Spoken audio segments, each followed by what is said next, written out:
Hello, if you were looking for a scare tonight, you've come to the right place. I'll be narrating an hour's worth of creepy horror stories that I found off of Reddit. So without further ado, These are their stories.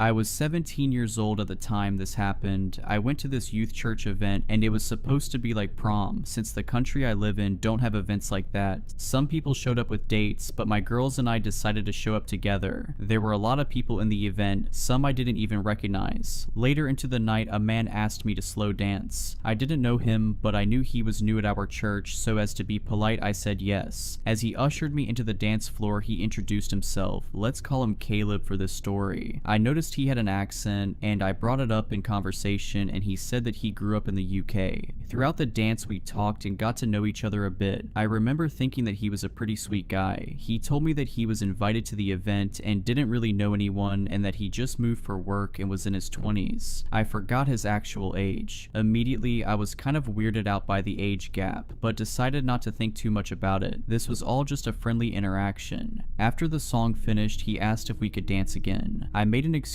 that I needed to grab a drink and freshen up. He said that he was willing to grab me a drink while I went to the washroom. I hesitantly agreed and made my way to the washroom. I stayed in the washroom for one song, hoping that he would get tired of waiting for me, but when I got back to the event, he was sitting at my table. I could tell he was looking for me in the crowd, and when his eyes landed on me, he smiled and beckoned me over. In that moment, I remember thinking to myself that maybe he needed company since he didn't know anyone at the event. I sat beside him and he gave me the drink he got for me. I did not drink it. He asked again if I wanted to dance, but this time I said no and said that I was tired. He didn't leave the table though, but stayed to talk with me. At this point, I just wanted to get out of the conversation, be away from him. I told him that I was going to go talk to my friend in the other table. I told my friend what was going on and I stayed at her table until the guy left. For the rest of the night, I didn't see him and thought that was the end of that. I worked at a women's clothing store in a mall. After school, I usually would have a closing shift, 3 shifts a week. I went to clock in and a coworker of mine told me that a man was looking for me and that I just missed him. I thought nothing of it and thought maybe it was just a friend of mine or a family member. Next shift it happened again, and I asked my coworker what he looked like and they described Kaleb to me. How did he know I worked there? I was shocked, and it became even creepier when it happened again on my next shift. It had been almost a week and I was just glad we kept missing each other, but I figured my luck ran out when I saw him waiting by the door to the store as I was coming in for my shift. He greeted me and told me that he had been wanting to talk to me. I asked him why and he said he wanted to take me out on a date. I have never been on a date before and I honestly didn't want my first one to be with him, so I said no. He then asked if he could just buy me food at the food court for my break. At this point, I was getting the feeling that he didn't want to take no for an answer. I figured that it was a public place and that he wouldn't try anything, so I foolishly agreed. He went in the store with me and walked me to the back room as he talked about how he was glad to see me and that there was more he wanted to know about me. As my shift started, I noticed he was still in the store, looking around. He stayed for about an hour and often I would catch him looking at me. Where I was, he was also nearby. This went on for about an hour and I was very creeped out. I let one of my coworkers know what was going on and told her that if I wasn't back after my break, that she should let the security or someone know. I only had 30 minutes for my break, so I was hoping for the time to go fast. I made my way out of the back room, and as I pushed open the door, he was already there waiting for me. We walked to the food court, and on the way there we had some small talk. But what creeped me out is when he asked if he could have my number. I lied and told him I didn't have a phone yet. He bought me food, but he didn't buy anything for himself. So there we were, sat at one of the tables as he watched me eat. The conversation was dry and I was quick and short in my responses. I just wanted it to end already. He kept asking about my life, what I like to do for fun, and so on. He then asked if I have a boyfriend. I said no and that I didn't want to be in a relationship. I quickly finished my food and told him that we should head back. He insisted on staying as there was 10 minutes left of my break. I lied and said I needed that extra time to finish one of my tasks. The walk back to the store was quiet. I found it weird because he was so talkative before and now he was just dead silent. Once we were at the front of the store, I said my goodbye and turned to leave, but he caught my arm and pulled me close to him. He said that he liked me ever since he saw me at the event and that he wanted to get to know me more and was interested in me. Mind you, I'm 17 and this guy's in his 20s. It all felt wrong and I backed away from him. I was as frank as I could be and told him that I'm not interested in him or being in a relationship. He asked if we could at least keep in touch through my socials and I told him I wasn't comfortable giving him that information. He then had the audacity to ask if he could just hug me, and I wasn't sure what to say, and before I could say anything, he pulled me in for a hug. It was a tight hug and I pulled away quickly. He said he was sorry for surprising, said goodbye and walked off.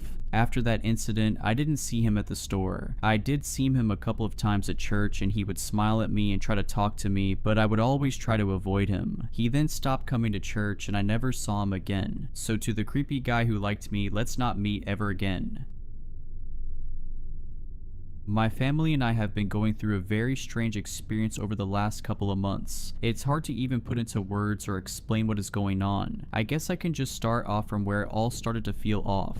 A few months back, my family had a big get-together. My parents both have 2 siblings. They all got married and had some kids. Well, all of them except Uncle Matt. He never got married or had kids. That means I have 10 cousins. My aunts and uncles all live within 2 hours of us, so we've all grown up together. That being said, we don't normally have all my aunts and uncles in a house at once. This was a rare occasion to have a family meal when they were all free. I will not be naming every single family member in this post, because that seems like a lot of information, and honestly, you've already gotten more information about my family than you ever wanted, but I promise this context is important. Okay, enough with my babbling. Let's talk about what happened that weird night. My parents and I went over to my Aunt Margot and Uncle Ken's house for a BBQ in the backyard. The backyard felt loud and chaotic. I tried to stay out of the way and get the night over with. I was honestly just there for the free food. We were all sitting down at a big table outside. I was so focused on making sure none of the napkins went flying in the wind, I wasn't listening to the conversation. My Aunt Margot came over to the table with a plate of really burnt hot dogs. My mom immediately started to laugh at the sight of them. Is burning food genetic or something? How on earth do you guys always do that to food? The Jensens need to leave the cooking to the Millers. My mom said with a sarcastic giggle. Uncle Ken looked at her confused.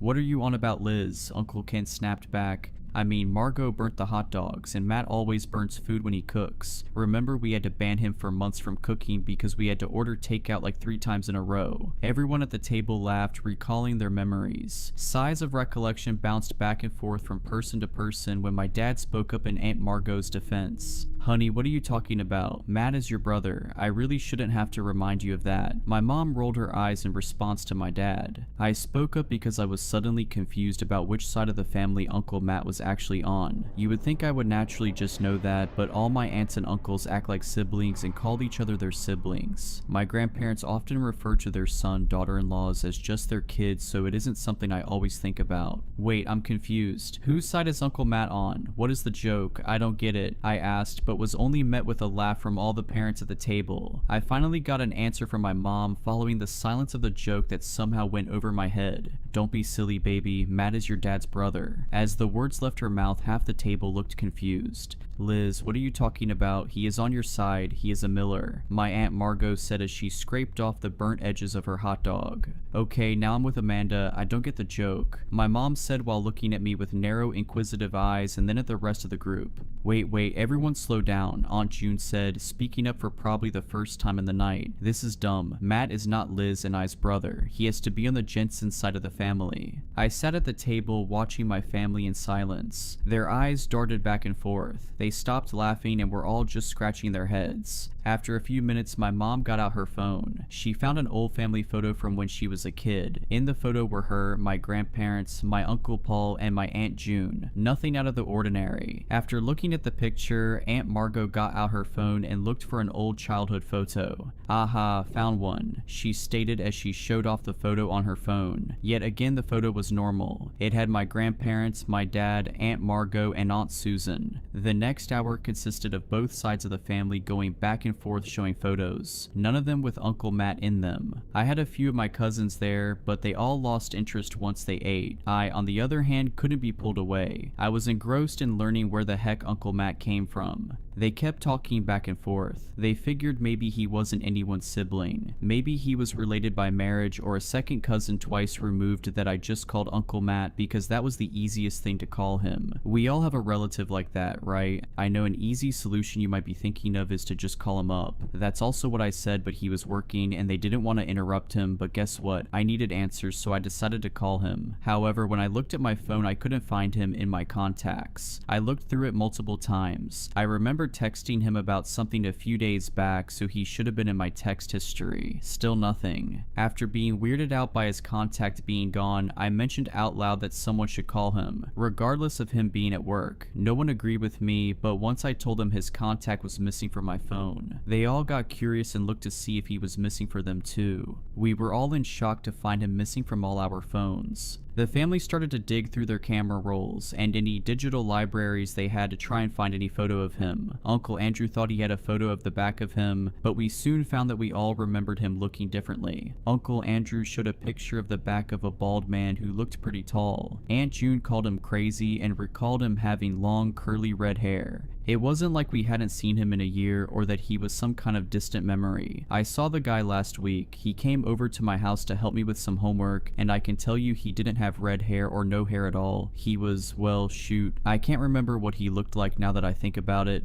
It was safe to say we were all creeped out. As the sun went down and it got chilly out, the group moved inside. Normally, this is when everyone would go home, but I saw Aunt Margot start a pot of coffee. It was going to be a long night. The air was tense and full of unease. None of the adults wanted to go home until they had answers. I could tell the adults wanted to talk more but didn't want to worry the younger cousins. My older cousin Maddie clearly didn't care about anything that was going on. She just wanted to sleep. We convinced her to take my 3 young cousins into the basement so they could all get some sleep, but not me. I was invested. Uncle Matt and I are close. We see each other all the time. How could I not have a shred of evidence that he even existed? As my cousins shuffled downstairs, all the adults huddled around a big whiteboard Aunt Margot slapped on the kitchen island. They started to write down everything they could remember. What he looked like, the last time they saw him, memories of him. None of it was coherent. It seemed he was a completely different person in all our memories, even if it was a memory where multiple people were around. One of the only things that we could all agree on was that the Jensens always thought he was on the Millers side of the family and the Millers always thought he was on the Jensen side. My mom recalled a story of Matt and my dad going to a lake to fish, but the hook got stuck on Matt's hat and went flying. My dad told us he remembered my mom telling him the same exact story many times. Everyone had memories of stories where he was on the other side of the family. Soon everyone was on the phone with a new family member trying to tell them the situation and asking what they thought about everything. My aunts and uncles were talking to realities on the phone I didn't know I had. Relatives that probably only met Matt a couple times at best. All I heard was one dead end at a time. No one knew where he came from or where he went. So the big question was, who is Matt? Was he just some random guy who weaseled his way into the family, telling one side of the family one thing and the other side another, or was it something so much worse? As the sun came up that Saturday morning, we were all still scratching our heads. The deeper we got into who Matt was, the more freaked out everyone got. I was honestly surprised they let me stay with him all night long. The more digging everyone did, the farther away we felt. The more rabbit holes we went down, the less real he seemed. We couldn't find any evidence that he ever existed. Some of us searched all over the internet for Matt Jensen or Matt Miller, and a few of us searched for other last names in the family. Of course, it was kind of hard to know who we were looking for given we didn't know what he really looked like. After hours of discussion, we compiled a list of attributes that never wavered about Uncle Matt. He was a man, he never had a mustache, he was tall, he was bad at math, and he loved Jim Carrey movies. That might seem like a random grouping of facts, but that's because it was. We couldn't even remember where his house was. Some of us completely forgot and others remembered different houses. It didn't matter. We weren't going to start knocking on doors to find a man we were concerned never existed. We started to believe that as soon as we began to question who he was, he just simply started to fade away into nothingness, like it was some kind of self-destructive on his own consciousness. It was around 9 in the morning when people started to fall asleep on couches. The night before started with everyone being determined and saying the night wouldn't end until we found Uncle Matt, but here we all were, exhausted and with little to no answers. It felt like accepting defeat by napping on the couch, but we couldn't do much else. At 11 in the morning, we all woke up to the sound of my cousins playing in the next room over. We all sat up and rubbed our eyes. You could practically see the gears turning in everyone's heads as they woke up from their stupors. I could tell when they realized their memories actually happened and it wasn't just a weird fever dream. My Aunt Margot stumbled to the kitchen while yawning and started to dig in the pantry for something substantial the kids could all eat. It was clear they had already raided the cookie stash. As the adults had a quiet conversation, we heard something come from my cousin Cass that made us freeze. Yeah, remember last night when Uncle Matt gave us all those cookies? It was so much fun, my small cousin said with a hop and a skip.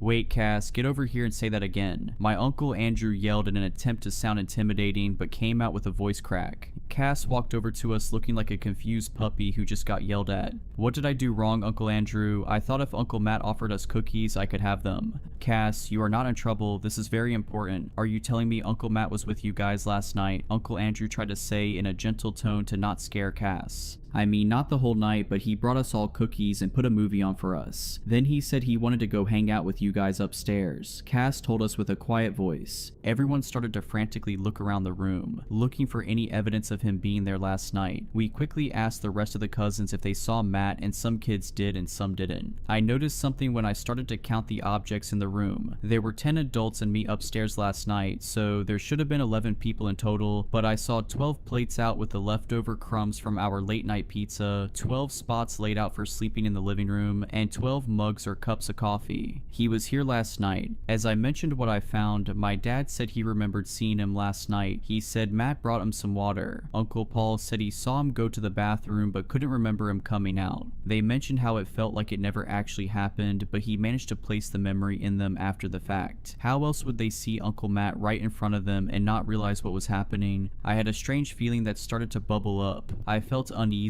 and restless. Wait, something is off here, I said loudly to the room. Everyone line up on the wall, I want to try something. For a second they all looked at me confused. They normally wouldn't let me boss them around like that, but they were desperate and tired. All the adults lined up against the wall. As I walked by then, I counted out loud. Something strange happened. I counted 12 people, including me. None of the kids were lined up. I wasn't counting myself twice. There was an extra person. Uncle Matt wasn't just here last night. He was with us in the room at that moment. Other members of the family even tried to count. We did it over and over again, even adding one of the kids to the mix, but every single time there was one extra person, but we still couldn't see him. How was he hiding in plain sight? Everyone ended up leaving my Aunt Margot's house that afternoon. We were all still extremely creeped out about the whole thing, but what could we do about it? Not much. It's not like Uncle Matt ever did anything violent. Mostly normal behavior, except for a few memories of him that were kinda weird. One of us remembered seeing him in the kitchen, stacking and unstacking bowls for hours. Another person remembered him once packing for a vacation, but his suitcase only had trash bags in it. And I have a memory of us sitting in front of a fireplace with him reading the instruction manual to a blender for a bedtime story. At least those were the kind of memories we had in the beginning. As the weeks went on, we started to remember things that got more and more concerning. He showed up in our houses in the middle of the night, or buying us all hammers for Christmas. He once bought hundreds of dollars worth of knives and put them in my dad's car. Once we developed disturbing memories of him, we tried to tell the police. Of course, they couldn't find any evidence of his existence, so they couldn't help us. It didn't help our case that we couldn't even give them a last name. How on earth are they supposed to find a guy based on his name being Matt and no physical features? So who is Uncle Matt? I can say with 100% certainty I have no clue. Is he a man? Is he an entity? Is he a figment of our imaginations? Or is he nothing at all? I don't know, and that's the worst part of all. He seems to always be around at family dinners. Most of the time I count the number of people I end up with an extra person. He feels like a virus, always implanting a memory of himself being around, but in the moment I never see him. It seems to be a family joke at this point, always leaving out an extra plate for him or something. In my opinion, no one is taking the situation seriously. I know he hasn't hurt anyone, but why should we wait for something to happen? I swear I can feel it when he shows up. The hairs on the back of my neck stand up. My family has given up on trying to figure out who or what Uncle Uncle Matt is, but I haven't. It feels like they have all just forgotten the disturbing memories of him. I swear the deeper I dig to find him, the worse the memories get. Like he is rotting and festering in my memories, right before my eyes. I'm starting to think it's his attempt to stop me from looking for him.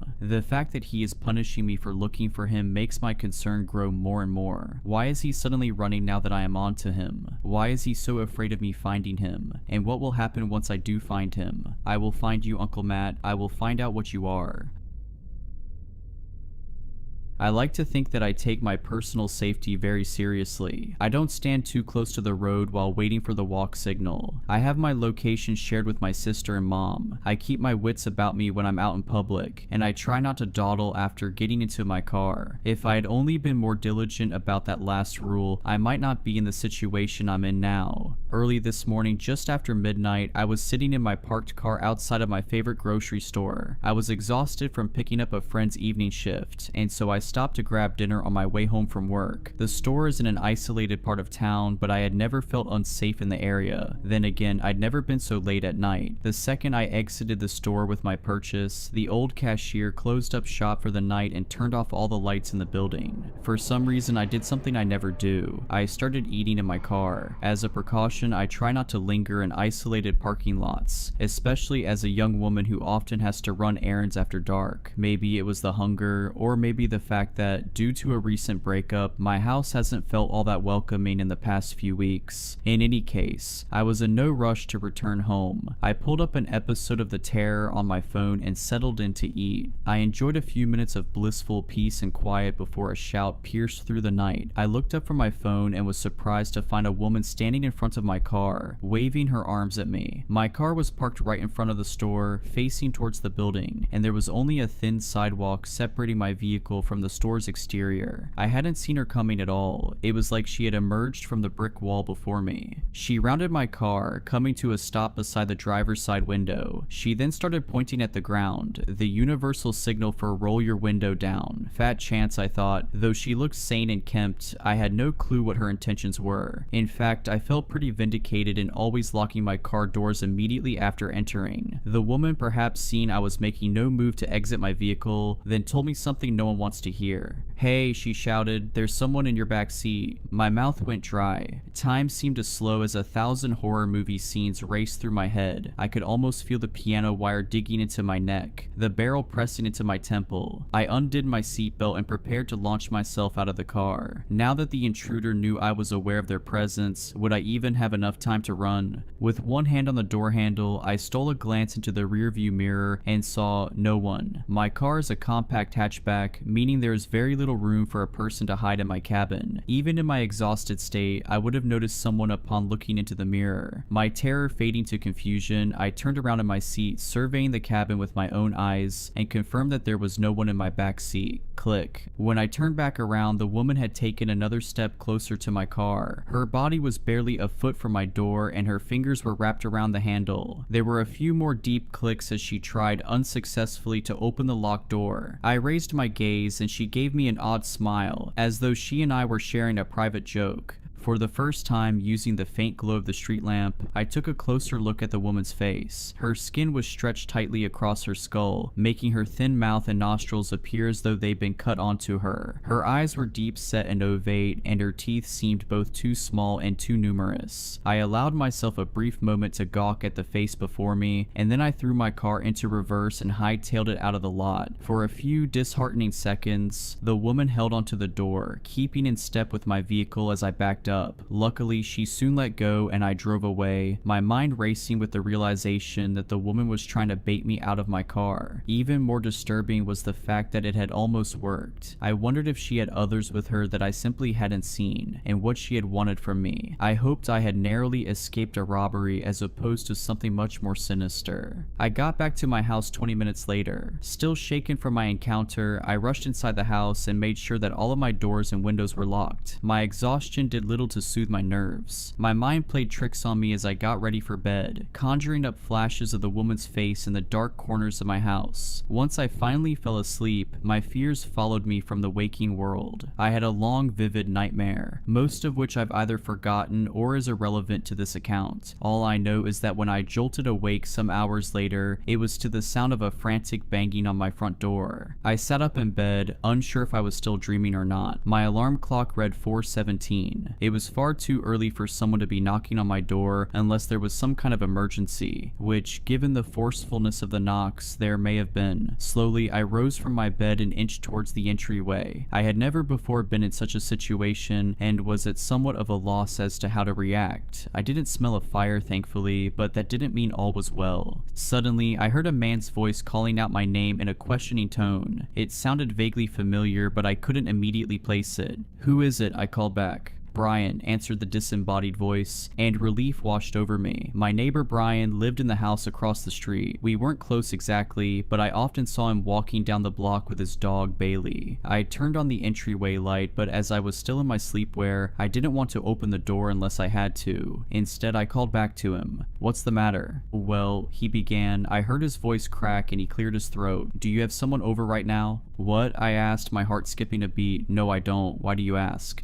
"Well, the dog had to go out, and while I was in the yard with him, I thought I saw someone in your front window. Someone who didn't look quite right." I stilled, feeling as though I were in some terrible dream. Turning around and glancing down the dark hallway, I wished I had turned on more lights on my way to answer the door. "She followed you home," I thought. "She's in your house with you right now." I was ready to bolt out the door into the cold, but by some miracle, I had just enough presence of mind left to consider my neighbor's words more carefully. Something was wrong. I stepped away from the door. "Are you alright, Brian?" He cleared his throat again, and when he next spoke, his voice sounded slightly different from before, as though he were testing out a new timbre. "Of course, I just got a bit of a cold here, but I still wanted to check in on you." My voice wavered as I voiced a question to my neighbor. "But your dog, isn't it a girl?" Brian didn't respond. My mind reeled in the torturous silence, trying to discern whether the threat was outside the door or inside the house with me. After a full minute of complete stillness, the handle to my front door began to move. It rotated downwards as far as it could before the lock stopped it, then shook as the person on the other side of my door pulled on the handle. This happened several more times as the person tested my lock, and then there was a powerful bang, as though someone had rammed into my door with all their might. After that, there was silence again. I stood frozen in place for another minute. I had no peephole, but I worked up the nerve to walk into the living room and peer through the blinds into my front yard. In the distance, walking down the street away from my house, was a figure. Although I couldn't see the face, something deep within me knew it was the same person who had tried to open my car door. I watched her walk away into the quiet night until she disappeared from my view. Needless to say, I didn't get much sleep for the rest of the night. I split my time between roaming the perimeter of my house, looking for anything suspicious, and sitting in my kitchen running the events of the night over in my mind. The most likely explanation was that I'd been dreaming. After all, I'd nearly been baited into opening my door to a potential criminal just hours before, so it made sense that I'd have a nightmare about a similar situation. Then again, I had never in my entire life had a dream so vivid. Maybe somehow the woman really did follow me home. She easily could have stuck a tracker on my car, but how in the world did she know Brian's name, and how had she impersonated him so well? The sun is setting now. I haven't left the house all day. I've been too haunted by the idea of someone, or multiple someones, trying to draw me out into the open. No matter how many times I check the house, I still feel as though I catch glimpses of the woman in my periphery, of her beady eyes and uncanny smile.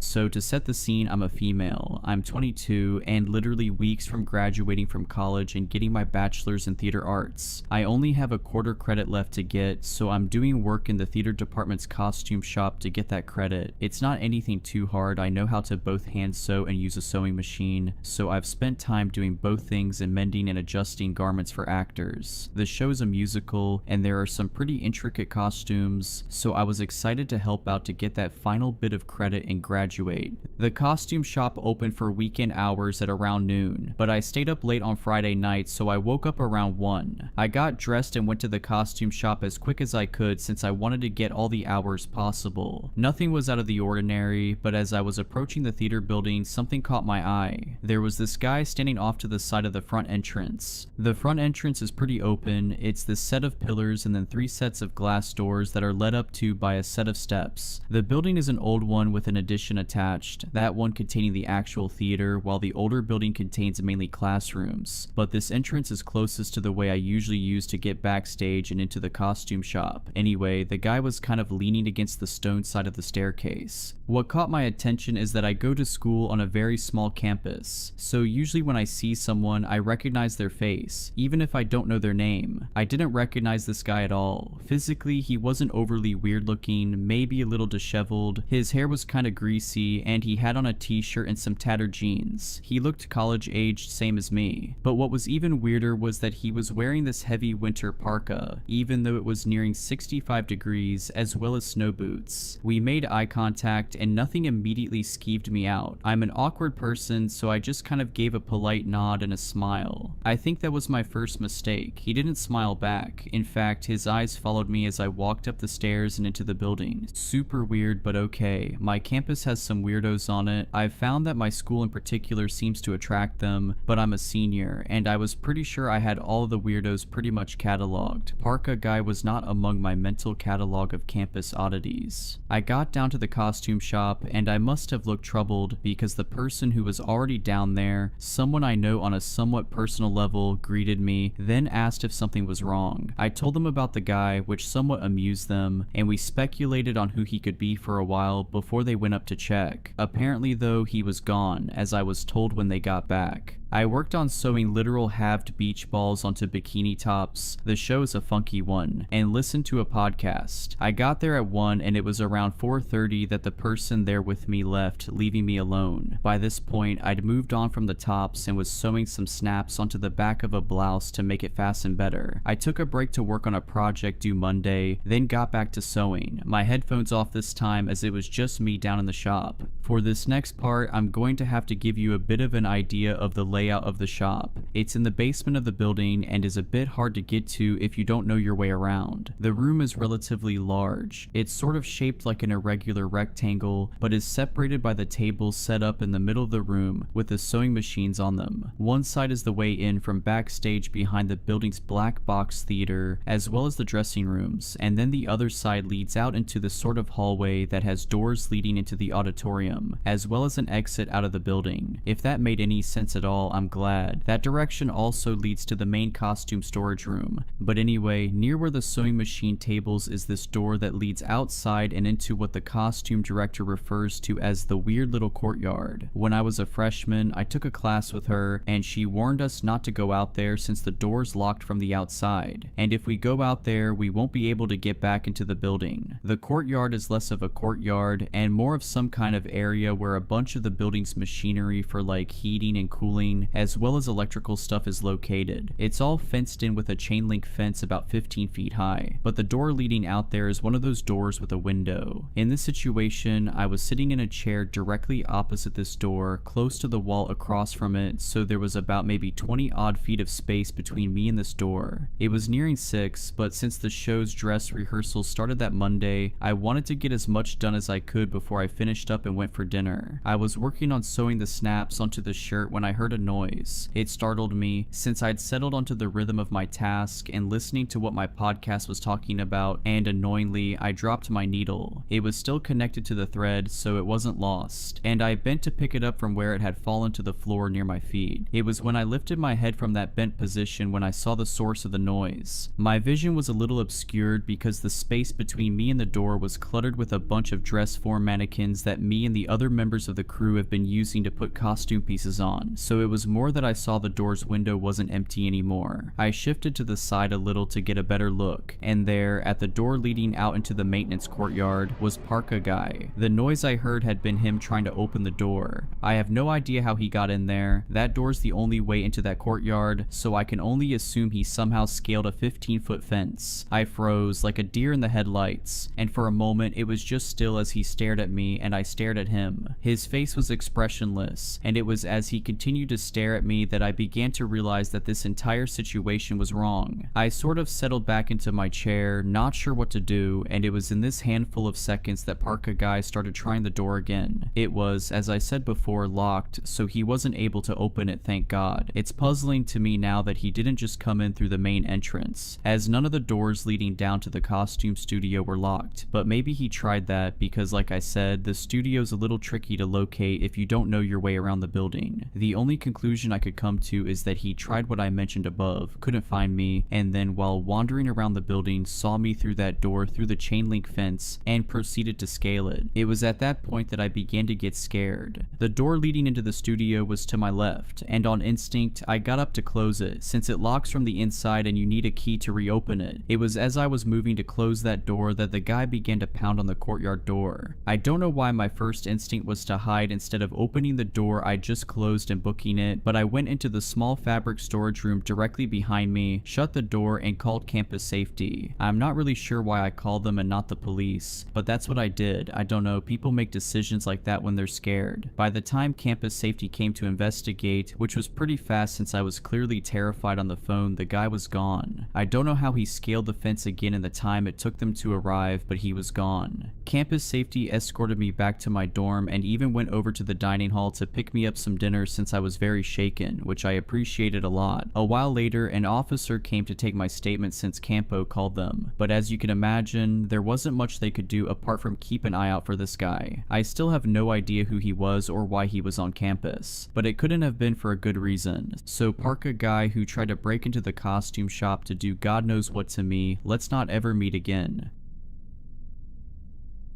Back in 1998, I was a pretty broke 19-year-old guy and living with a roommate named Steve. Steve was about my age, maybe a year older. His dad had died a few years prior and had left Steve a trust fund which covered all his bills and gave him a weekly allowance on top of it until he reached a certain age, at which time he'd receive his full inheritance. Steve and I got along pretty well, but he was the kind of guy who liked to remind you if he had some degree of power over you. That aspect of his personality butted up against my own stubborn, prove the world wrong attitude on a particular night leading to the events I'm about to describe. Steve and I went over to my friend Trevor's house on Siesta Key one night. Steve drove as I didn't have a car. I don't remember why we went over there, and I don't even know that I really remember any other instance of the three of us hanging out. I just know that we went there later in the evening, maybe 9 o'clock or so. At some point, Steve and I got in a disagreement over something. I have no memory of what it was about, except that I seem to recall that it wasn't anything important that actually impacted our lives in any way. Something akin to disagreeing over a bit of movie trivia or something as inconsequential as that. Steve must have felt that he was losing the debate because he took the opportunity to remind me that he had the car and I could always walk home. Now, there are a few things to note here. First, home would be a 13-mile walk. I could not have told you that at the time, but I just looked it up for this telling. Second, we were at my best friend's house. I had stayed over there countless times and absolutely could have that night. Third, my best friend also had a car and would likely have given me a ride. So Steve's threat was completely empty, whether he realized it or not. But what was important to me at that moment was that Steve, the trust fund brat, wanted to exert control over me because his ego was bruised, and I was a stubborn hothead who would absolutely not stand for that stuff. So I silently decided that I would walk home just to spite him and show him that I wouldn't be intimidated. So a bit later, under the pretense of going to use the restroom, I left the room and quietly left the house and started the 13-mile walk home. I should note that, while I knew this was a long walk, I didn't quite understand how long it was. But it didn't matter. I needed to prove my independence. It was probably 11 p.m. or so when I left the house. I anticipated that they'd come looking for me when they discovered that I had left, so I tried to stay off the main path as best I could, determined to make the whole walk in order to make my point. This may be a good place to remind you that this is 1998 and a good 2 or 3 years before I got my first cell phone. The first hour and a half went by without incident. I made my way all the way to downtown Sarasota. The more direct route would have been to follow the main road along the waterfront, but I cut through downtown still looking to avoid Steve spotting me on his way back home. This is an area I was super comfortable with. I'd spent most of my childhood in the area and, especially in my teen years, had explored every nook and cranny of the downtown area. It was also a pretty affluent area, full of high-rise condos that look out over the Gulf of Mexico and known for theater, opera, and art galleries. As such, even past midnight, it didn't feel menacing at all, just quiet and empty. The path I'd chosen through downtown went along Pineapple Avenue, which was mostly art galleries and upscale shops. As I walked along, I saw a red hatchback sitting in the middle of the road, just a little way past an intersection up ahead of me. I noticed it had no license plate, but didn't think too much of it. I figured it was a tag applied for kind of situation. As I got nearer, the car remained stopped. The interior light was on, and I could see there were 3 or 4 guys in there. The interior light being on made me assume they were looking at a map or something, though I couldn't make out the inside of the car well enough to see anything more than the general shapes of the people. As I crossed the small intersection maybe 30 or 40 feet away from the car now, I suddenly got a really uneasy feeling. I don't know if the car was still for just too long or the figures inside too still or what. I just suddenly got to feeling very ill at ease. So instead of continuing on, I casually turned down the left side street and, as soon as the corner of the building blocked me from their view, I bolted. This was a spot where a small access road ran behind these buildings and then connected to an alley and then another very thin alley that ran alongside a church and ended back on Pineapple Avenue, right where the red car was. I ran this sequence of alleys and popped out just in time to see the rear end of the car vanish down the side street I had run down. At this point, I wasn't scared at all. I had the idea that the guys in that car had something unpleasant in mind for me, but I knew well that I had given them the shake. There's no way in hell that they'd expect me to be back where they started. If they were looking for me, it was going to be elsewhere. So I continued along, feeling smug. After 10 or 15 minutes, I pretty much had to get out on the main road because the alternative was walking through a seedy neighborhood that I wasn't nearly as confident about as I was downtown. As I approached the first big intersection along that main road, I saw the red car again up ahead, noticeable by the lack of license plate. I kinda grinned to myself about having foiled them. On this big road, there were some other cars here and there even at this late hour, so I felt less isolated and more at ease. Until I saw the car slow to a crawl, despite not being anywhere near the light yet. Suddenly, I found myself wondering if they might have spotted me again, so I decided to just cross to the other side of the street. It's a US highway, so it's several lanes wide, with a median down the center. Being on the other side would put me a fair distance from them, but when I got to the other side, that's when I realized I was in actual danger. This red hatchback suddenly sped up, racing to the intersection ahead and zipped over into the left lane, where it banged a tire-screeching U-turn to head back in my direction. Where I had crossed was a nice green space between the History Center and the Garden Club, where a gigantic tree stood. I think it was a banyan, but I could be mistaken. On the other side of that green space was a parking lot, some buildings in the bay. I wasn't familiar enough with what was back there to be able to pull a trick like I had before, so I climbed. I got as high into that tree as I could, as fast as I could. I always dressed in all black back then, so I was pretty confident I'd be nearly impossible to spot, as long as they didn't actually climb up after me. So I got up and nestled into the most hidden spot I could and tried not to make any noise at all. Hiding up in the tree, I was so surrounded by foliage that I couldn't see what was going on. On the plus side, that meant that they were really unlikely to see me. On the other hand, I didn't know what to prepare myself for. So I sat up there, running through scenarios in my head, trying to plan my next move. Even if I hadn't been outnumbered, flight was really my only option. As speedy and scrappy as I was, at 5 feet 3 inches, no fight I put up was likely to do much good. As I sat on that branch trying to plan my next move, my blood ran cold. Any remaining doubt about what was happening, any fleeting hope that I was just being paranoid, flew out the window as I heard car doors open and close, heard footsteps in the grass, and eventually an angry male voice say, "Where is this guy?" followed by a "Look over there, I'll check this area."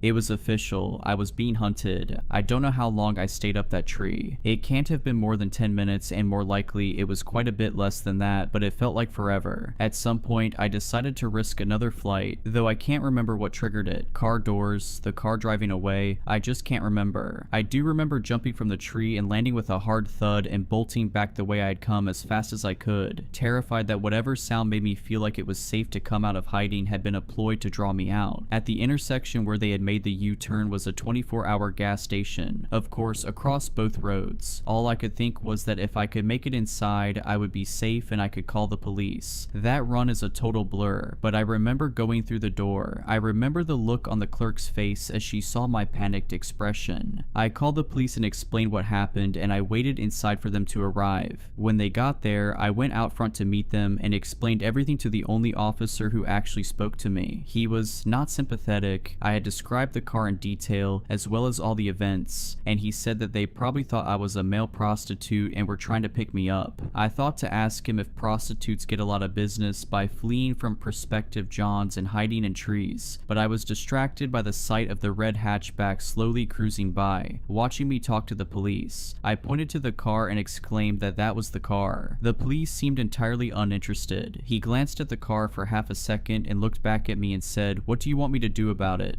"I don't want to walk anymore," I exclaimed. I'm sure there were better ways I could have articulated that there were people attempting to capture me for unknown nefarious purposes, and that I was in fear of my life should they encounter me on the street again, but "I don't want to walk anymore" was all I was capable of in that moment. The cop pointed to the side of the police car and said, "You see what it says there? It says police, not taxi." His condescending attitude was doing a great job to replace my fear with some of the brash attitude that had gotten me into the situation in the first place. So I replied, "It also says to serve and protect, and I am asking you to protect me because I think I am in danger." He gave a sigh like a teenager asked to do the dishes and told me that he can't take me all the way because I lived in the next town and county over, but that he'd take me to the county line, which is another major intersection along that same main highway. That was still a good 5.5 miles from my house. Again, a number I just looked up for this telling, but got me off the road for almost 3 miles and made it less likely these people would find me again. The cops dropped me off in front of the museum, and I walked another 2 hours or so, looking over my shoulder constantly, ready to run down side streets or jump into bushes if need be. My girlfriend's house was slightly closer than my own, and with the sun now rising, I knew she'd be okay with me stopping in. In the end, I made it safely and never saw that red car again. Almost 30 years later, I still sometimes wonder what might have become of me if they had gotten their hands on me. The determination they showed in pursuing me leads me to believe that nothing I can imagine, no matter how bad, is outside the realm of possibility. So, hunting party in the red hatchback, let's not meet. I, a 33-year-old father, live in Texas with my daughter Alicia, who's 8 years old, and my son Jay, who is 4 months old. Their mom has been out of the picture for the past 2 years. Not dead, just divorced. I've managed pretty well as a single father. The three of us lived in a 2-bedroom in a nice neighborhood. I've got a solid job, and the kids are thankfully healthy. Everything was smooth sailing until one night 2 months ago, during which I was awoken by Jay poking me in the face. He was sobbing violently, though I recognized it as the "I'm afraid" kind of crying as opposed to the "I'm hurt" kind of crying, which made me a little less worried. Jay's always been nightmare prone, so I assumed that's what was causing him distress. When I asked him what was wrong though, he said, "The man in the next house is making scary faces at me." I'd heard my fair share of Jay's stories about monsters terrorizing him from the dark corners of his bedroom, but this was something new. I assumed he meant our neighbor's house, and the lack of fantastical elements in his description made me uneasy. It felt too specific to be one of his usual nightmares. I got out of bed and walked with Jay in tow to my kid's room. Alicia was awake in the top bunk. From the soft glow of their nightlight, I could see her crossing her arms and scowling down at her little brother. I didn't turn on any lights to give myself a better view of the outdoors and peered out the bedroom window. Their window had curtains on it, but for once they hadn't been drawn all the way, and there was a small opening between them through which Jay must have looked out. One side of the neighbor's house, the one to our left from the street, was visible from Alicia and Jay's room. There were 2 windows on the neighbor's side of the house, but it was too dark inside to see anything. I recalled from what I'd seen in the daylight that the window on the left, the one closest to the front of the house, was the kitchen. I wasn't sure what the window on the right night was, as it always had its curtains drawn. I asked Alicia if she'd seen anything, and she shook her head. He's always having nightmares and crying. I don't want to share a room with him anymore, Dad. I never get any sleep. It's not fair. Of course, hearing that made Jay start crying again, so I let him sleep in my room for the night. He has this TMNT indoor camping tent that he prefers to his actual bed. Honestly, at that point, I half suspected his nightmare to be a ploy to get me to let him camp. Anyway, I guess I'm a total pushover because he slept in that tent in my room for the next 2 nights. On the 3rd night, I was again woken up, but this time by Alicia, who was standing over me and shaking my arm. That kid hadn't woken me up in the middle of the night for years. When I asked her what was wrong, she said, "The neighbor was making faces at me." Those words and the fear in my daughter's voice really put me on edge. I closed the curtains when I said goodnight. Did you open them?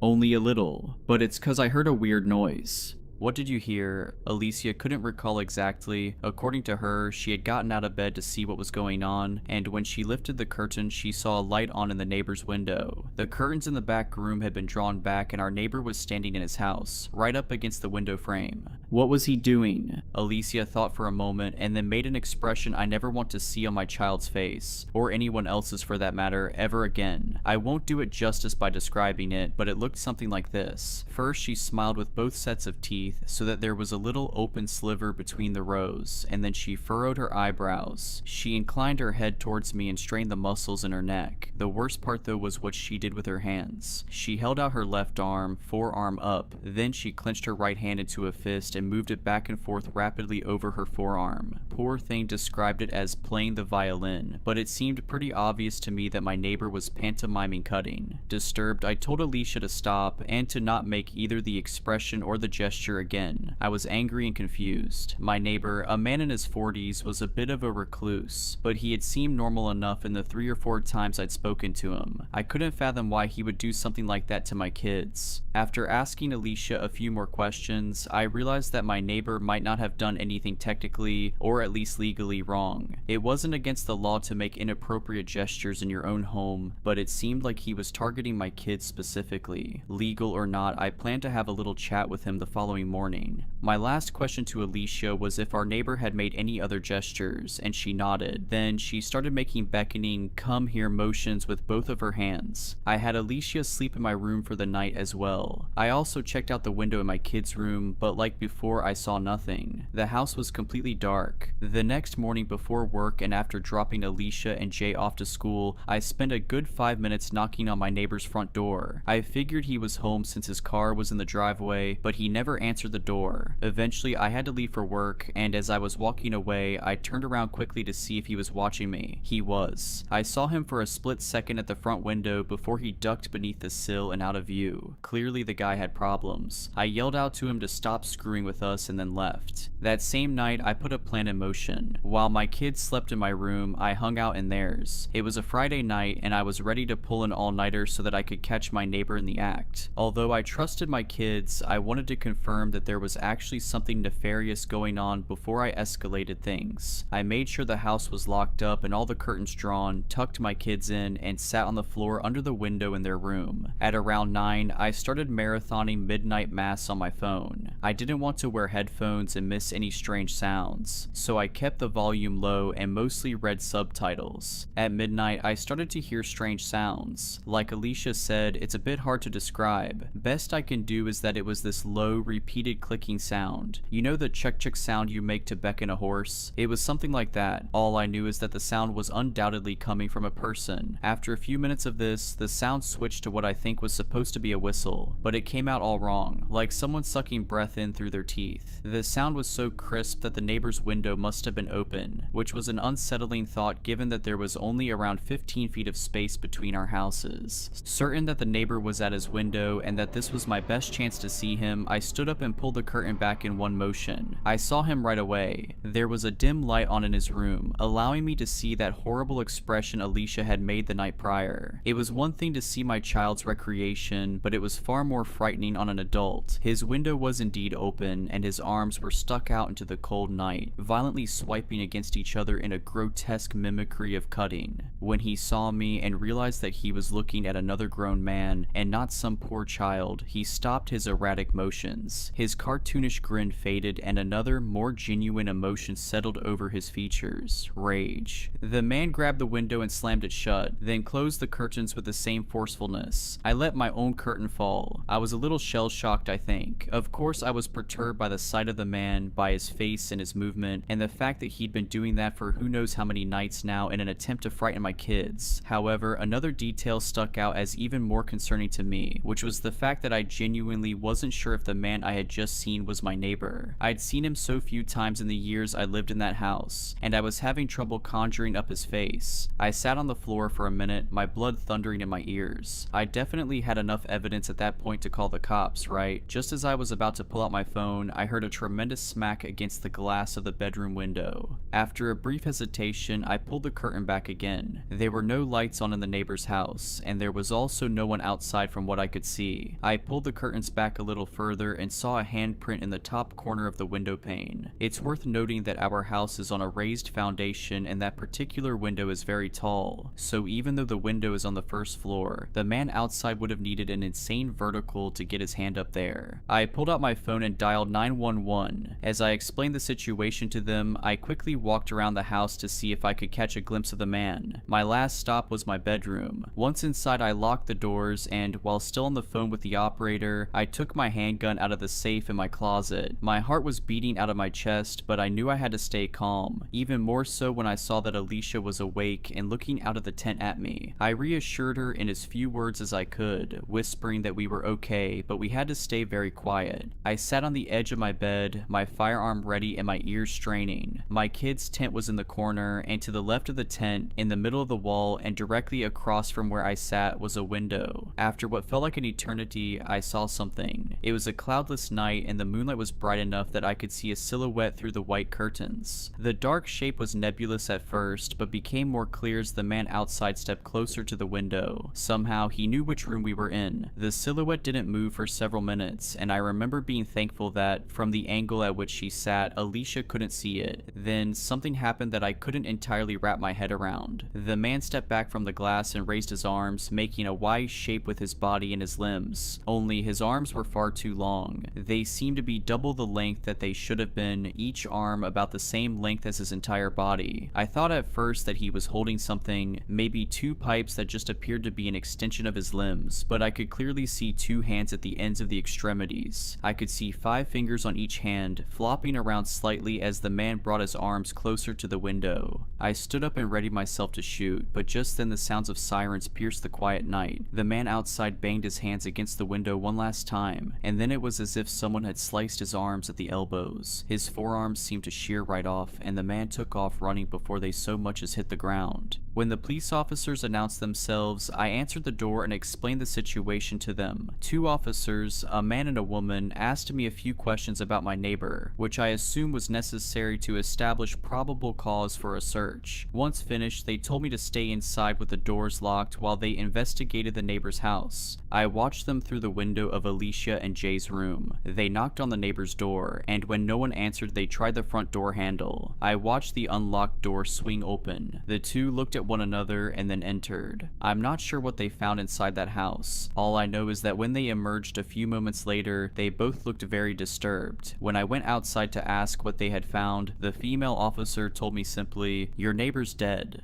The rest of the night was a blur of strangers in uniforms filing in and out of my neighbor's home. Some came to my porch afterwards to ask me questions, and none offered me any answers. They moved with tight-lipped efficiency, their faces guarded, their words clipped. At one point, I wandered to the side of the house and found several people photographing something on the ground outside my bedroom window. Before they could ask me to leave, I made out the gruesome shape of 2 human arms. The kids and I have been staying in my parents' apartment for months, and I think everyone, even Jay, is getting tired of the cramped living situation. We can't stay in the house. Alicia is way too traumatized for that, and I wouldn't be comfortable staying there while the murderer is still at large anyway. I want to sell the house, but our story going semi-viral is making that difficult. After all, who would want a house that, thanks to the news, has become permanently associated with phrases like dismemberment and days of torture and victim barely recognizable as human? A few summers ago, my friend Lexi, not her real name, and I went on a road trip down from Virginia, where we both live, to Florida. We had such a great time that we went again next year, but this time we went to New York. It was so much fun just hanging out with her on the road for days at a time that it was a no-brainer to head off once again this summer, and this time we planned to road trip to Dallas and then Phoenix. It was the week after finals week and we were all packed and ready to go. Lexi had just gotten her full license over winter break, so she was super excited to do some of the driving, which she did before anyway, but she was always so afraid of getting caught that it wasn't ever for very long. I drove over to her house and helped her throw all her bags into the trunk and back seat of my dad's old green and gray Subaru. Some of the bags were too big to fit in the trunk, so we threw them in the back seat, a couple duffels covering the footwells behind our seats, which wouldn't have been in the way of us reclining our seats to sleep on the nights we didn't have a motel booked. We had the whole trip planned out, everywhere we'd stop to eat, sleep, refill gas. By this point we were practically pros at road tripping. With everything prepared and settled, we set off around noon. The route we had first went south, then cut through the middle of Alabama towards Dallas. We stopped for dinner in Birmingham, Alabama about 8 hours into the trip.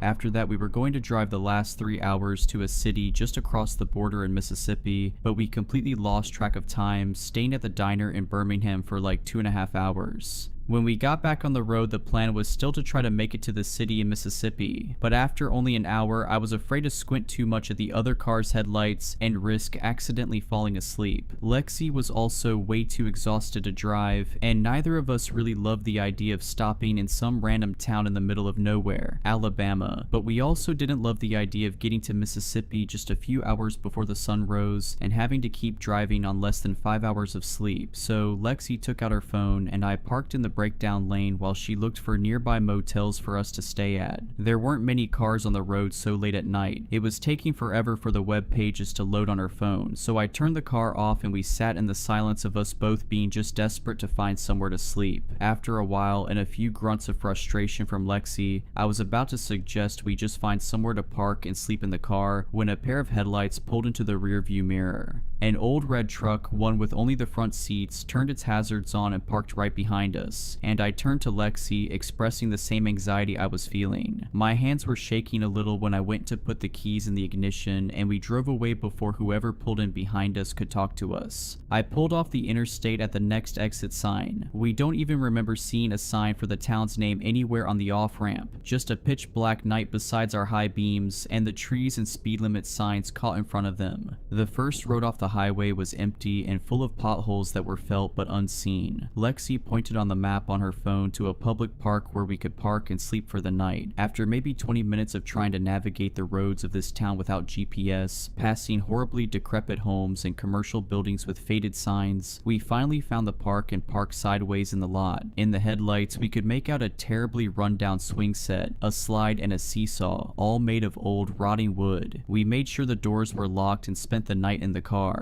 Lexi and I both woke up the next morning at about the same time, 7:15. Sitting up, we both got a better look at the town we'd parked in. Across the street from the park, there was an abandoned house. Its windows and doors boarded up, and its front lawn was overgrown, up as high as the porch. Just next to it was a house with trash bags filling the front lawn all the way to the weed-infested sidewalk. Surrounding everything was a sparse, hazy forest, and the rest of town was some ways behind us. I turned the car on and tried to blast cold air, but all that came through was swelteringly hot. Desperate to get out of the heat and both starving, we fought the urge to leave that town as soon as possible and instead headed towards the center in hopes of finding somewhere to eat breakfast before we continued our trip. Traveling deeper into the town didn't show us anything better than what we'd seen before. Flat, barren, and almost entirely deserted, this weird town only got weirder when we found an old diner. The sign in the window said it was open, so we gave it a shot. Pulling into the parking lot, there were only 2 other vehicles parked, and one of them looked exactly like the red truck from the night before. Lexi pointed it out and suggested it might even be the same one, and that was weird, but we definitely didn't feel it was weird enough to raise any red flags in our minds. Stepping inside, we were met with a room only marginally colder than outside and a blast of air from a standing fan right beside the door. The diner was more like a bar with a few wooden tables pushed up against the walls. A jukebox was up against the wall playing some some 80s rock, but it was hardly loud enough to contend with the 6 box fans they had affixed to every window. Sat in the corner of the diner, there was a man, maybe in his 40s or 50s, staring down at a cup. His hair was almost unignorably greasy, glistening in the sunlight poking through the shredded blinds of the window beside him. The whole diner reeked of cat piss, and I felt myself almost turning to leave when we were greeted by a woman on the other side of the bar. She asked what we wanted to drink, and I turned to Lexi, kind of hoping she'd be the one brave enough to walk away. Instead, she shrugged and joined the woman at the bar, sitting up on one of the stools. There were only 2 things listed on the menu for breakfast, and I hardly remember anything about what we ordered except that we both ate it very quickly and it all tasted stale. The man from before wasn't sitting at the table anymore when we left the diner, and I remember noticing that the red truck wasn't there anymore either. We hit the road and made it to Dallas a whole hour earlier than the route predicted and got a chance to do most of the things on our list. An uneasy feeling persisted in my stomach throughout the day, which kind of ruined most of our destinations, but I tried my best not to drag Lexi down with me. I had no idea what was going on. There was just a horrible feeling that I was always being watched, but every time I looked around I either saw nobody or there were so many people that I couldn't find whoever was watching me even if they existed. Then I finally saw him. We had just arrived at Reunion Tower in the afternoon. It was when we stepped into the elevator. As the doors closed I saw him, the man from the diner, his eyes staring right back at me through his long black hair. My heart dropped and I felt sick, almost collapsing into Lexi. The weight of the paranoia I'd been feeling all day came crashing down at once, and I could barely breathe enough to explain to her what I just saw. The idea that this guy must have been following us all the way from Alabama seemed to click in both our heads at the same time. The other people in the elevator looked disgusted overhearing our conversation, all about as disturbed about the idea as Lexi and I were. A woman and her husband offered to walk with us back to our car, and Lexi and I tried to decline, but they had already made up their minds about us, so they went with us anyway. I'll admit it, I felt a lot better in their company, especially since none of us saw the man again on our way back to the car. We thanked the couple and left as fast as we could out of Dallas, headed west towards Phoenix. This second night we planned would take us out into the desert of New Mexico, where we'd get a chance to see the Milky Way galaxy and stargaze. It was around midnight that we reached the road we scouted on Google Maps. Lexi parked the car on a stretch of empty road and we stepped out into the quiet night, and the sky was beautifully clear. We soaked in the night sky for as long as we could before sleep started to overcome us and we got back in our car. An hour passed and Lexi was fast asleep, but I just couldn't sit still. I was tossing and turning and my heart was pounding with paranoia, and a bad smell kept wafting past my nose, and I really couldn't manage to get any shut-eye. Eventually, exhausted, I sat up in my seat, lifting the back and staring out at the road. My eyes darted all around the dark night horizon, looking for something to explain this feeling that has now followed me from Dallas. Like someone is still watching me, like I'm not safe. My palms are getting clammy and I bite my lip, my gaze flickering up at the rearview mirror where a set of headlights have appeared over the horizon. With my heart lurching in my stomach, I quickly stuck the keys in the ignition and hit the gas, desperate to escape this feeling and whoever's following us. Was that car following us? I didn't know, I didn't care. I had this awful feeling in my gut, and I wasn't going to just lie around and wait to find out why I was feeling it. Lexi jerked awake as I hit the gas, but didn't have many questions when she saw the headlights behind us. When the maps finally loaded, I found the nearest motel, which was about a half hour away, but I wouldn't have cared if it was 4 hours away. I didn't feel safe sleeping in the car at all, and with that car already long gone behind us before I even reached the highway, I suppose I was just waiting for any excuse to get up and out of there. I triple checked that the door to our motel room was locked before collapsing onto the bed and passing out as soon as the adrenaline wore off. Lexi woke me up the following morning all distressed, pulling me out of bed and up to the window. Can you guess what was parked a few spaces away from our car? That exact same red truck from the interstate and the diner. I already started to feel a little less crazy for not taking any chances with those headlights the night before. Desperate for answers, we left our motel room to scope the red truck out. It took every ounce of courage that we had to just approach the truck. We nervously peered inside. It was messy, full of fast food wrappers and soda cans and napkins, and a pale grime was forming on the edges of the windows, probably from smoking. Importantly, Importantly, however, the man from the diner wasn't inside. Shaking, we checked out of the motel and hit the road, hoping that he might still be asleep in his room and won't know where we're going. I'm starting to get really paranoid now, and Lexi is trying to calm me down and drive at the same time. I tell her we shouldn't go to Phoenix anymore, thinking maybe this guy knows our plans, but she tells me that's ridiculous. I remind her that he's already followed us all the way from Alabama, but I can tell she's starting to get really irritated. She doesn't want to hear me suggest we turn back, and I could hardly blame her. I was also pretty angry at the idea that this trip would be ruined, because some creep decided to ruin it, but I also didn't want to end up in the newspaper. Regardless, she managed to soothe me enough to be on board with the idea of staying on track and finishing our road trip.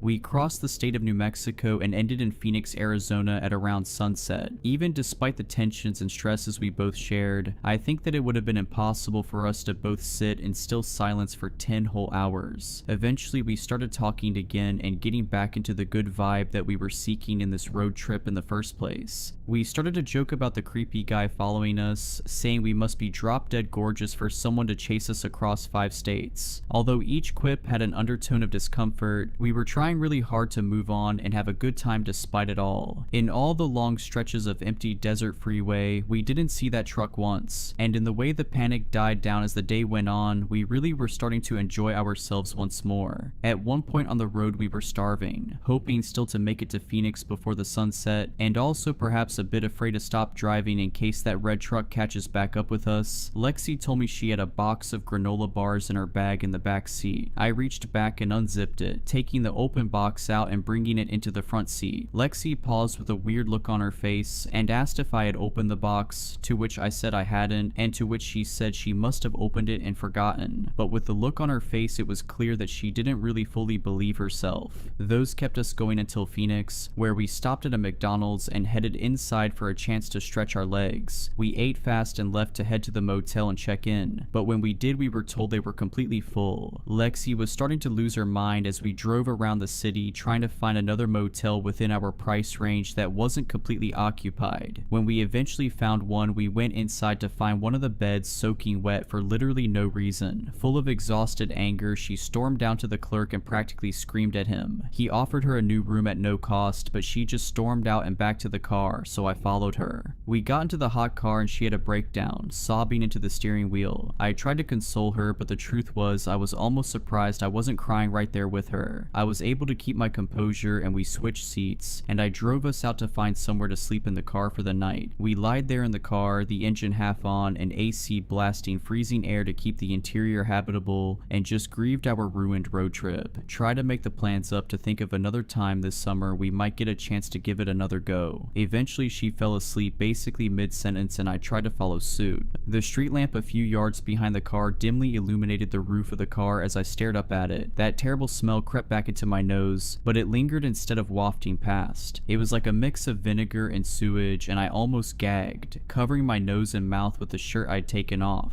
My heart was still pounding in my chest, and that feeling came back, here, a state and a half away from where we last saw that truck. No matter how hard I tried, I just couldn't rest my mind once again. I groaned and rubbed my eyes vigorously, pulling the seat back upright. It hissed like a gasp as it pulled up and I paused, quietly turning towards the back seat. Lexi's seat was reclined back over her bags that covered the footwell completely, obscured it absolutely. Trembling, I shook Lexi awake. She opened her eyes and I silently hushed her. She sat up and I pointed at the bag just behind my seat. I turned the AC off and we both stared. The bag rose and fell with a hushed breath that wasn't either of ours. Horror pulled at her eyelids. A scream climbed her throat, but she bit her lip as her eyes started to water. Her nails clattered against the door handle as she panickedly threw the door open and leapt out of the car. I rushed out right after her, but before I closed the door, I pushed my seat back down and nearly tripped into the road as I stumbled out. Lexi was already pacing up towards the lamp and I threw my shirt back on as I rushed to the sidewalk at her side. She was hyperventilating and cursing, and I took my phone out, barely able to dial for 911. It was just then that I started crying, trying to explain what we both just thought we saw. A man was hiding in the back seat of our car. I threw up in my mouth and sat down to catch my breath. Lexi couldn't stand still and couldn't muster a single coherent sentence, just pacing and staring back at the car, waiting for the police to show up. A few cruisers showed up and the police called for the man in the back of our car to step out. When nothing happened, they opened the doors and paused, pulling him out onto the street to administer CPR. The man had long, greasy black hair and laid strewn out lifelessly on the asphalt. They pronounced him dead at the scene, having suffocated under my reclined seat. Tucked away under our seats, they found a small knife and some zip ties, and the thought of what he might have done had I allowed myself to fall asleep brought me to my knees, relieving sick on the sidewalk while Lexi tried to comfort me with her trembling hands. We stayed in a hotel for a couple days while my dad drove over to pick us up. He had the Subaru towed back and Lexi and I both just went home. I don't even know what to do with myself at this point, honestly. I know it isn't my fault, but I can't help but feel horrible for not catching on sooner. I feel really stupid, I don't know.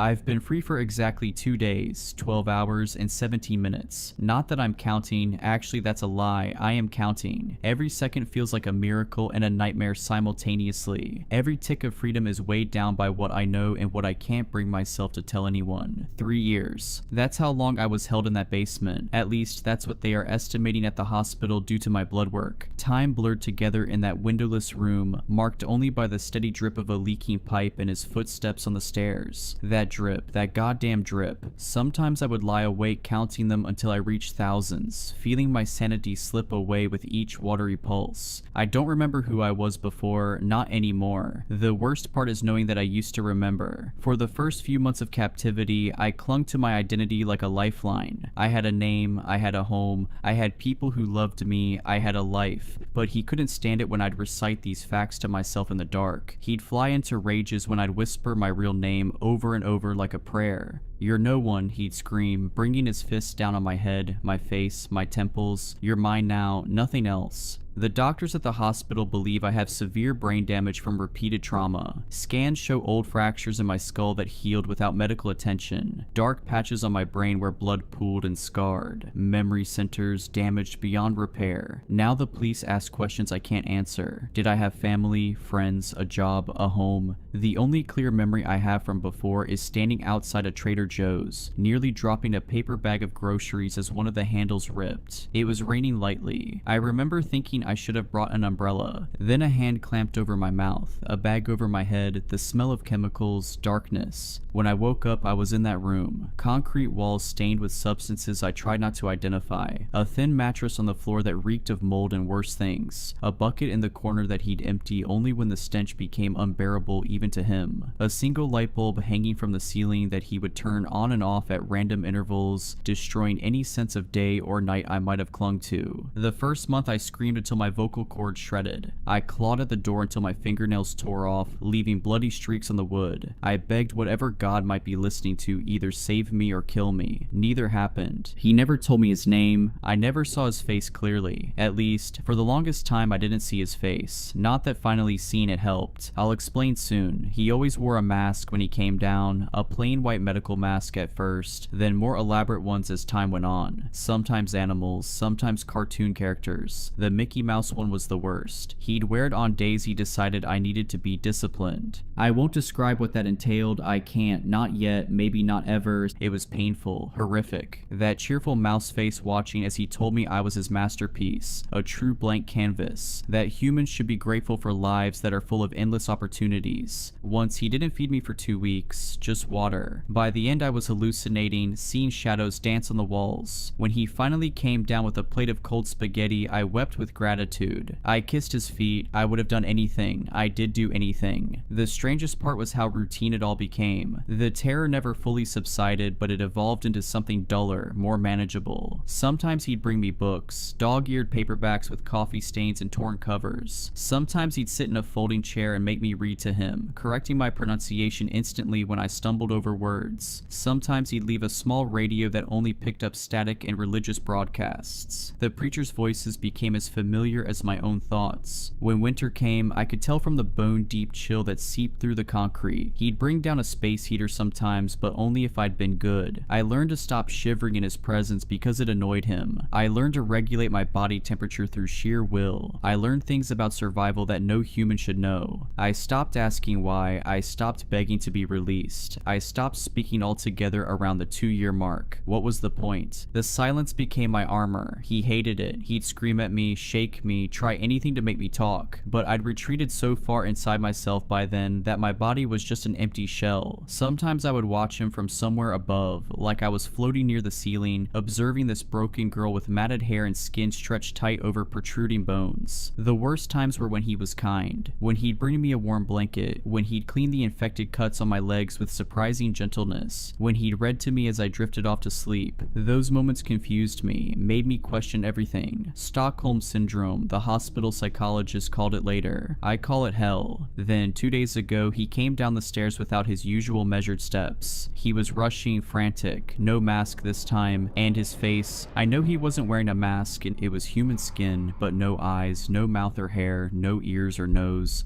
no features at all, just a blank canvas. That's all I remember about his face. Time to go, he said, injecting something into my arm before I could react. As consciousness slipped away, I heard the basement door open again, shuffling, a muffled cry, another person. Your replacement has arrived, he whispered in my ear. I woke up on a park bench 20 miles from the house where I'd been held. My hospital bracelet says Jane Doe. The police have been kind but frustrated by my inability to provide details. I can't describe his face even though I finally saw it, but I remember his voice, the way it would soften when he was about to hurt me, the slight lisp on certain words, the wet sound of his mouth when he leaned close to whisper things he planned to do to me. It's strange how my brain protected some memories while obliterating others.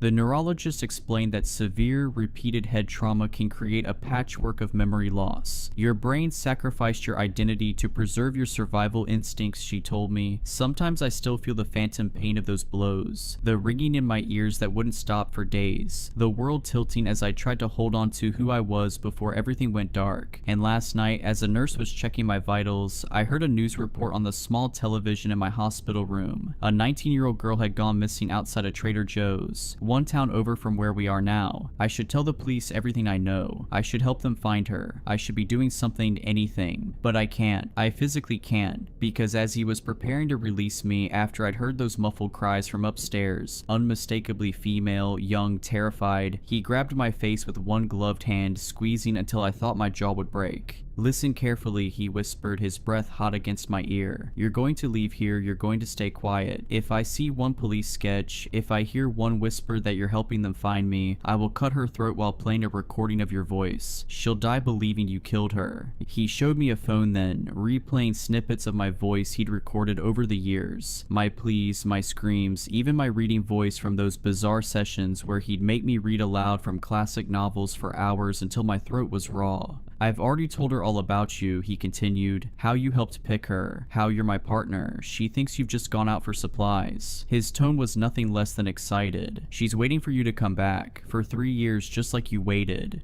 But here's the thing that keeps me frozen, the thing I haven't told anyone until now. When he released me, he whispered something else. You did so well, I'll be coming back for you. This is just intermission. And remember, her blood will be on your hands if you talk. And on my discharge papers from the hospital, tucked into the folder the nurse gave me this morning, I found a small note on Mickey Mouse stationery. Miss you already. The new girl isn't nearly as much fun. She keeps asking when you're coming back. I told her you'd return soon to help me with her. TikTok. Along with the note was a small USB drive. When I plugged it in at a library far from the hospital, it contained only a single video file. 10 seconds of footage showing a young woman, blindfolded and gagged, huddled in the same corner of the same basement where I spent 3 years. A timestamp on the video showed it was recorded just 4 hours ago. In the background, my voice. Pieces of recording stitched together saying, "Don't worry, I'll be back soon. We're going to have so much fun together." I've been free for exactly 2 days, 12 hours and 23 minutes, but I know I'm still not free at all, and neither is she.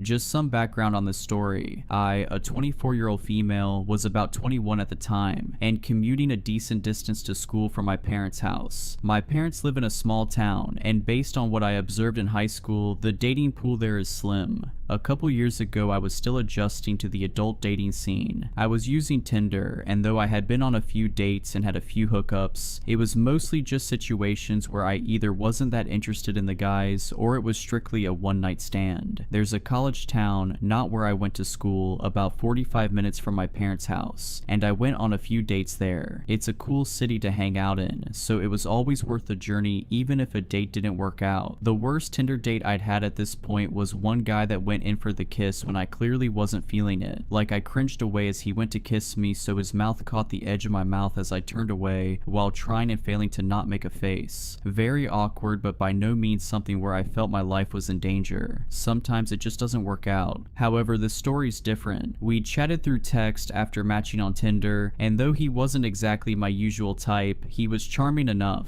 He was a little bit of the stoner type, and as a teenager I'd gone through my own emo phase. He was funny and confident over the phone as well. I usually made it a rule for myself to chat on the phone at least once or twice before meeting up with guys, even just to gauge if we would be able to carry a conversation. It's not the same when you're only texting. However, this was also to make sure the pictures and the voice matched up with the person I was meeting. We hit it off over the phone well enough to the point where I felt we should give hanging out a shot. We talked about how I went to karaoke night often at a local bar close to where I attended school. He said he and his friends liked going to karaoke too. Great. He lived in the previously mentioned college town, and I agreed to attending karaoke night with him and his friends. He said they were hanging out at a local coffee shop near where he and his roommate lived, and I could meet them there. A girl he knew worked there as well, and he said she'd give me a coffee on the house. Before leaving, I texted one of my friends where I was going just to be safe. When I arrived, I could clearly see into the coffee shop. I could see a group of 4 scraggly looking dudes and one girl behind the counter. As soon as I pulled up, I got a nagging bad feeling in my stomach. As soon as I got out of my car, the guy I had been chatting with left his group and came out. He said they were leaving right now, so we should just go. Not that I really cared about the coffee, but what happened to the coffee I was promised? I asked what exactly the plan was, and he said they were going to head back to his place before heading to karaoke. He didn't ask if I wanted anything from the shop, and didn't even ask if I wanted to come in. By this point, his friends came out and they all got close to my car. I was getting pretty bad vibes at this point. He isn't acting charming or funny like before on the phone. Everything felt forced. There was an air from the group that they were only pretending to be friendly. Nobody introduced themselves, but they just kept saying how awesome karaoke at the bar was. The girl inside at the counter had gone in the back of the shop, and because she was friends with them, I didn't know if I could trust her. Thinking quickly, I said the plan sounded great and I could drive and meet them there, that I didn't want to leave my car there. This apparently was a problem. The one car in the parking lot, which I had assumed was one of theirs, was the girls. They said they walked there, but it would be a lot better and faster if I just drove them back to the house. At this point, I'm panicking. Everyone's close to my car and me. I tell them a stupid lie and say that I have a bunch of stuff from school in my car, and it's pretty messy on top of that, so not everyone will be able to fit. Mind you, they are right by my car, standing in front of it. They can see through my windshield into it. It's got like a backpack in it, and that's it. I just lie and say I'm kind of embarrassed because the floor is messy. I'm saying anything I can to get out of this. I tell them I'm really sorry, but if they order an Uber, I can just meet them at their place. I'm not budging on not letting them get in my car. The guy I'm supposed to be on a date with tells the other guys to head back inside the coffee shop, and now I'm alone with him. He asks why I can't just drive everyone. He tells me it's not a big deal and that it's just easier if I drive everyone there. I stand firm that there's not room and my car's messy. I tell him I promise to meet him at his place if they order an Uber or walk. Just text me his address. He says that it'll take too long to get back to his place, so I should just meet them at the bar instead. He won't give me his address. He texts me the address to the bar and I apologize about the car thing. I tell him I'm so excited for karaoke and I'll meet him there. I smile and act as naturally as possible, and then I get in my car and try to drive normally while in view. As soon as I'm out of sight, I take off and just drive in different directions haphazardly before heading back home. I was constantly watching in my mirrors to see if anyone followed me, and thankfully nobody did. Not long after arriving home, I got multiple texts from him. He told me I was just another girl pretending to be a nice girl. He told me I deserved to have my intestines ripped out and that I should be hung from the rafters by them. He told me when I was going to burn in hell and my sins against mankind would come back to haunt me. Clearly, I made the right call. People, always trust your gut. If you get a bad feeling, listen to it. You don't have to be nice. Do what you can to take yourself out of the situation and let your friends know where you're going ahead of time. Who knows, maybe the guy was ultimately harmless, but that's a risk I was not willing to take. I blocked his number and blocked him on Tinder. Never heard from him again, though I doubt I'll ever encounter him again creepy Tinder guy, let's not meet.